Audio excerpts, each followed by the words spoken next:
Hey guys, welcome back to Activate Your Best Health. I'm John Nieters and this is Leslie Snider. Today, we're here to help you understand protein and diet in general. We understand that these can be difficult waters to navigate. So we want to make sure that we're providing the best possible information so that you guys can thrive. Yeah, I appreciate it. How is everybody? I've been taking a really deep dive into nutrition lately on the research side from a lot of nutritional biochemists, which these guys are really, really intelligent and they've done their research for multiple decades, which is really impressive. And I'm learning a whole lot of things that I really didn't even know, which is at 50 years old. I guess it's better late than never. But today I want to really focus in on one macronutrient that is kind of absolute, and that's protein. Out of the three, and I guess you could argue there's four if you want to include ethanol, alcohol. I don't know when this happened and when alcohol became a macronutrient, but somewhere down the road, it's become a macronutrient. We keep legalizing cannabis in this country. We might have to add that to our macronutrient list. Let's take the protein because I think for our audience, it's the most important. When we talk about protein and these macronutrients, it doesn't include the youth because they have hormones working in their favor, whereas we don't really. And I know everybody's like, oh, taking too much protein, it's bad for your kidneys and you're going to go into kidney failure. There's no evidence out there in the research that supports that. There's also the myth of the body would only produce so much protein. So if you ate more than 30 grams, you're basically throwing your money away, which we know is not the case now. I could take in 15 grams of protein and it's not going to really stimulate muscle protein synthesis. And I just really learned that this week. So I was kind of like a little depressed when I researched and found that. I'm like, oh man, because if you go for a snack and there's a lot of little protein snacks out there, are just 15 grams. Yeah. So for most muscle protein synthesis, it's between 30 and 60 grams. Anything over 60 grams, the body will still utilize for, liver. And as we age, obviously protein is really, becomes even more important because muscle becomes more important. When you're down as an adult for whatever reason, illness, sickness, atrophy takes place. And when you start to lose that muscle tissue at 60, 65, 70 years old, it's hard to get back. That's why strength training is so important now.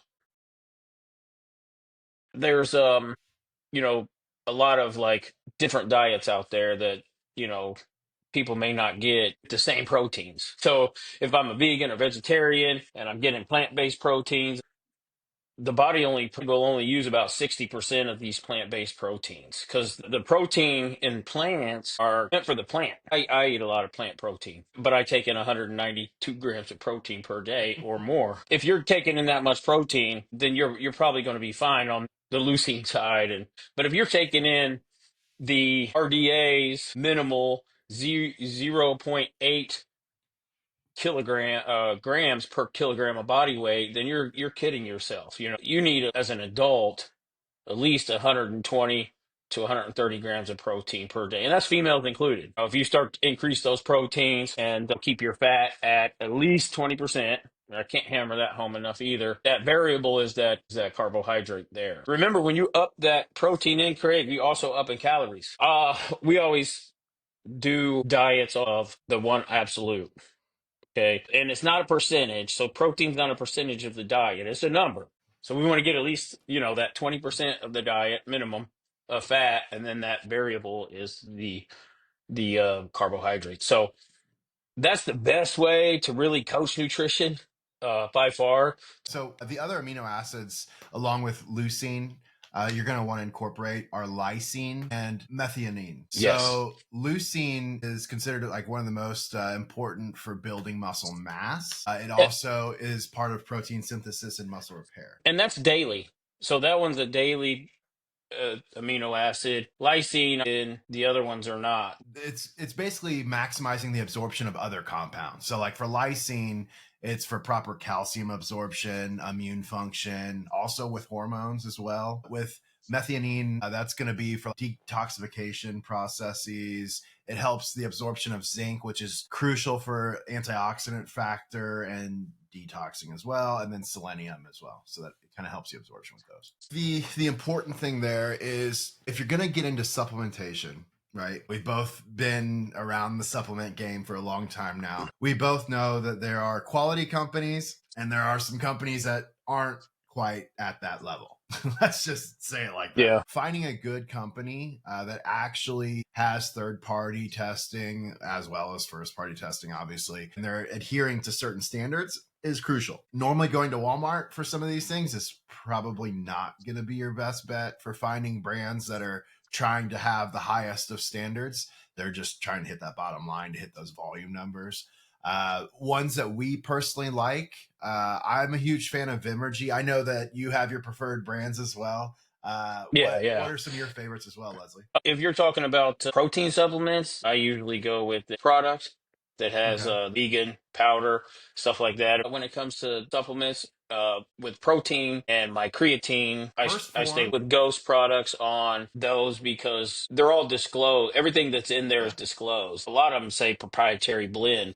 So you got to be careful. Every time I read something and it says proprietary blend, I put it back. I'm like, no, I'm not doing that. I want to know what's in it. Yeah. And one thing that people don't realize either is that the first ingredient is always the majority of what's in that, and then it kind of trickles down from there. But yeah, so quality of protein is very important. It's like whey protein. Look for high sources, high leucine sources like whey, eggs, dairy, poultry, and fish. When it comes to meat proteins, it doesn't matter. Lean meats are obviously because you don't want to get too much fat because what's that going to do? It's going to increase that daily calories. But yeah, so meat is meat, whether it's from a fish or whether it's from a. I tell you what, this is kind of hard for me to say a cow because I have slowly started to change my view on eating red meat, even wild game like venison, elk, and before I was really against eating animals that were bigger than me. It's making more sense to me why we really need those animals into our diet. But again, just stay tuned and we're gonna, keep, popping these little shorts out there. Hopefully you guys can come back with some more questions. I try to keep it, super simple for you guys, and we're gonna start dissecting this research down into layman terms so that everybody can understand it. I mean, I love learning new stuff and things like that. You got to consider to combine these sources to ensure all the essential amino acids, Right. because you have your non-essentials and your essentials. The body is always breaking down the molecules in our body and repairing them and making new ones. I had no idea that you repair your brain tissue at a rate that your brain is brand new in 3 weeks. Actually, That's amazing. it's the same with your skin too. Your skin does the same thing. If you look at basically like your entire body from a cellular Yeah. perspective, you're a completely new person every couple months. It's like 40 something days, if I remember Yeah, I correctly. could time frame that he had mentioned. I think my mouth like dropped open. I was like, that is insane. Like I Yeah. feel like a chameleon. I cut my tail off and I can Right. regenerate it. Like that just goes to show you like what we can do. Like it's Yeah. amazing. And then it gets into another whole conversation of like healing your brain with Yeah. thought processes and emotional triggers. If you physically are recreating yourself every 50 days ish, I mean, why can't you do that mentally as well? It all Well, kind of goes hand in you're getting hand. a new brain. You might as well start fresh and redo it. So Yeah, I'm like, man, exactly. that's awesome. Yeah. It's powerful stuff. Now, Leslie did hit on a big piece here. We want to try to make this as interactive as possible. So we would love to have your guys' feedback. And as part of that feedback, what are some topics that you guys are struggling with? What are some areas that we can highlight and we can really get into the nitty gritty to give you the best possible information? We truly want to go above and beyond to try to serve everyone and make sure that everybody is aligning with their highest and best and making sure that they can go out there and create the reality that they desire, right? So tune in next week, and we will be looking forward to hearing your guys' responses and see what topics we can hit on.